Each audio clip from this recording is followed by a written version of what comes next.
So Apple's best-selling laptop has been updated, and today we're going to look at the brand new M4 MacBook Air in this wonderful sky blue color. So we're going to unbox it, check it out, and see how it compares to the previous generation M3 MacBook Air. So let's get on with it.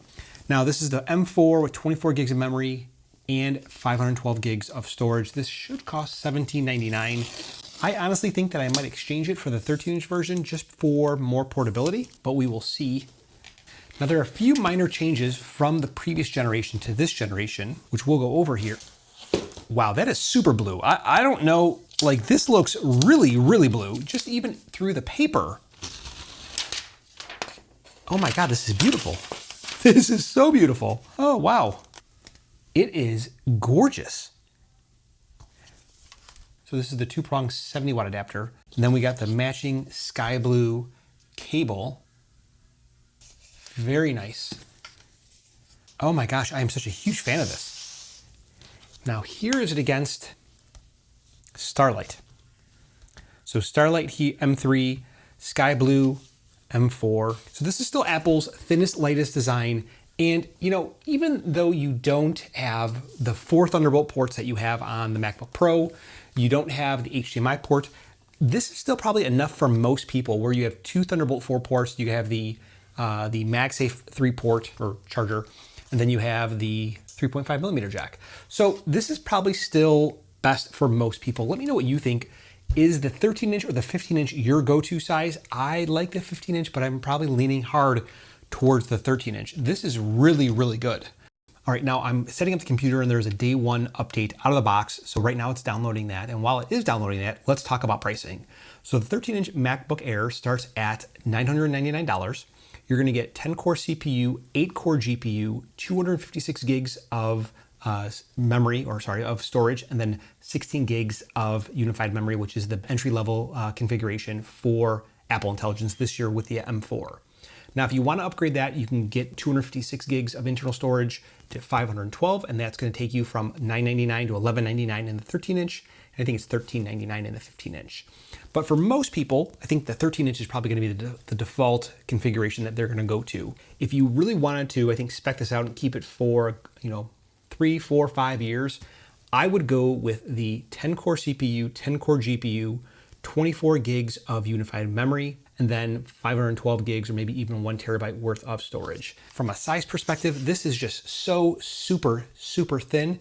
I mean, it's got 2 Thunderbolt 4 ports, it's got MagSafe 3, and it has the 3.5mm jack here. It's just, I mean, it's almost perfect for majority of people. It doesn't have the high refresh display from the MacBook Pro, but I don't think most people even really care about that.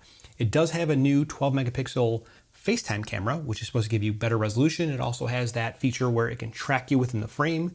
So if you're someone who likes to walk around while you talk, like I do, your computer will keep you in frame while you are on a FaceTime call, on a Zoom call. It doesn't really matter what it is. It also has that new feature where it gives you the desk view of the camera where, I don't know really how they do it, but if you're looking at the FaceTime camera, it does project down in front of you.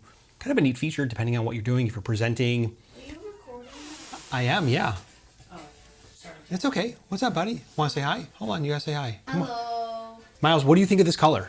Oh, yeah. It's like the color of your shirt. It's pretty close, right? Let's see. It's kind of close. Yeah. Hey, you like it? Yeah. Cool. I'll be there in just a minute, buddy. All right?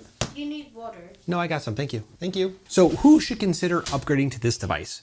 If you are a student, if you are a professional, maybe even for your elderly parents, you're thinking about this device, the M3 or M4 MacBook Air in the 13-inch and the 15-inch is a super solid recommendation in my opinion. It's gonna be great for web browsing, light email, creative work, light creative work, and just overall a great device for any number of use cases. And that's the thing about the MacBook Air.